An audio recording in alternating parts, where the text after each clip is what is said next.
இப்போ தனுஷ் வந்து அடுத்தடுத்து 2 படங்களில் சிவகார்த்திகேயனுக்கு வாய்ப்பு கொடுக்குறாரு. சிவகார்த்திகேயனுக்காகவே அந்த படத்தை பெரிய படமெல்லாம் கொண்டு வராரு. திடீர்னு சிவகார்த்திகேயன் வந்து அடுத்தடுத்து ஸ்டெப் போய் மேலே போயிட்டுருக்கும்போது இவர் வந்து மறுபடியும் டேட்டு கேட்குறாரு. அப்போ சிவகார்த்திகேயன் வந்து ஒரு சம்பளத்தை ஃபிக்ஸ் பண்ணுறாரு. அது வரைக்கும் கொடுக்குற சம்பளத்தை வாங்கிட்டு இருந்த சிவகார்த்திகேயன் ஒரு சம்பளத்தை ஃபிக்ஸ் பண்ணும்போது தனுஷுக்கு கோவம் வருது. நான் உனக்கு இவ்வளோ பெரிய செலவு பண்ணி உன்னை இவ்வளோ பெரிய ஆளாக்குனல்ல, நீ எங்கிட்டே சம்பளம் பேசுவியான்னு ஒரு கோபம் அங்கே ஸ்டார்ட் ஆகுது.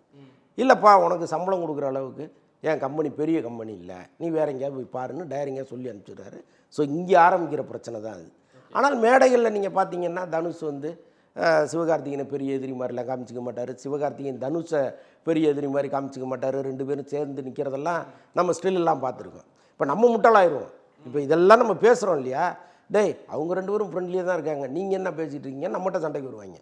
ஆனால் உள்ளபடியே இவங்க மேடைகளில் பேசுகிறது வேறு, நிஜத்தில் நடந்துக்கிறது வேறையாக இருக்குது. ஓகே. ஸோ அதுதான் இங்கே, அதாவது ஒரு அரசியல்வாதிக்கே பாடம் கற்றுக் கொடுக்குற அளவுக்கு தேர்ந்தவர்களாக இங்கே நடிகர்கள் இருக்காங்க.